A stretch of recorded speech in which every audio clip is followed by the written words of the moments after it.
বন্ধুরা আপনারা কিন্তু এই সবজিটা রুটি, পরোটা, ভাত দিয়ে খেতে পারেন। খেতে অনেক মজা লাগে।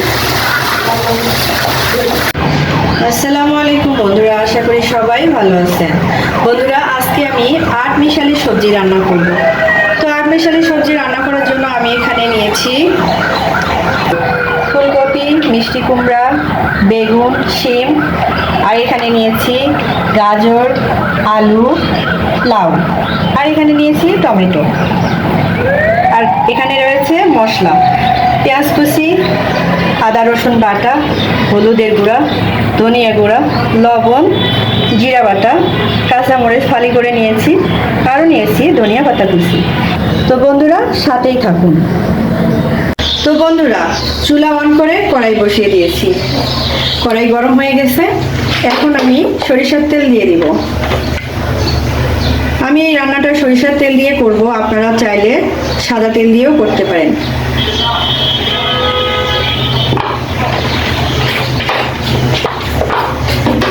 তেল গরম হয়েছে, এখন আমি পেঁয়াজ কুচি, কাঁচামরিচ দিয়ে দিব।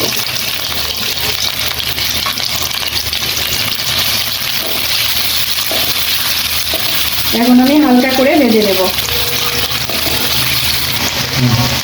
আবার পেঁয়াজ মরিচ ভাজি করা হয়ে গেছে, এখন আমি হালকা করে পানি দিয়ে দিব, দিয়ে বাকি শুকনো মশলাগুলো দিয়ে দিব যাতে করে ফুলে নেবে।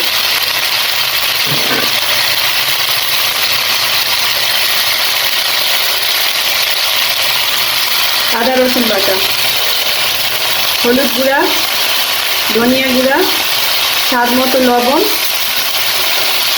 দিয়ে দিচ্ছি জিরা বাটা।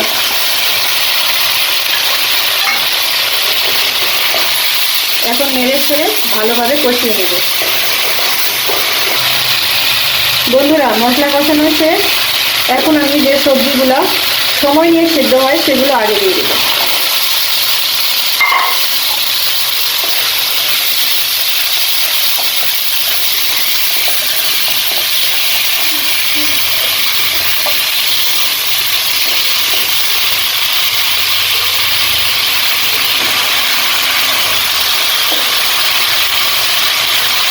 ঢাকনা দিয়ে ঢেকে দেব।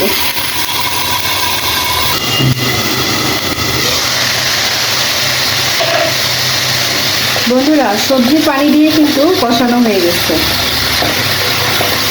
এখন আমি এর মধ্যে বাকি সবজিগুলো দিয়ে দেব।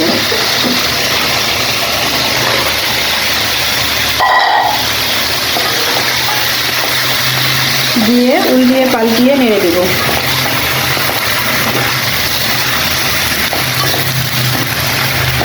আবার ঢাকনা দিয়ে দিব। বন্ধুরা ঢাকনাটা খুলে দিয়ে আমি নেড়ে দিব।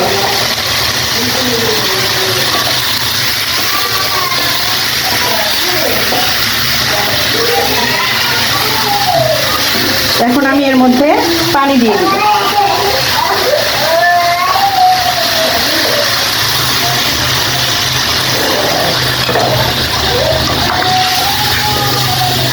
ভালোভাবে নেড়ে ছেড়ে ঢাকা দিয়ে দিব। আমি এখন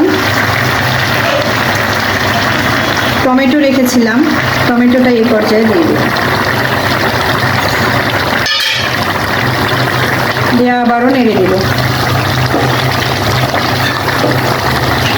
এখন আবারও ঢাকা দিয়ে দিব।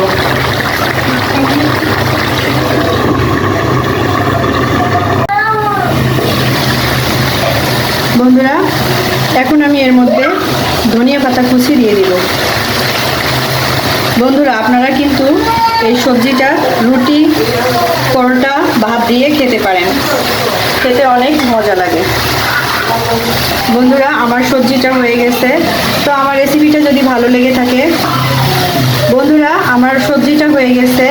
ধন্যবাদ সবাইকে রেসিপিটি দেখার জন্য। আমার রেসিপিটি যদি ভালো লেগে থাকে লাইক, কমেন্ট, শেয়ার করে ভালোবেসে আমার পাশেই থাকুন। আল্লাহ হাফিজ।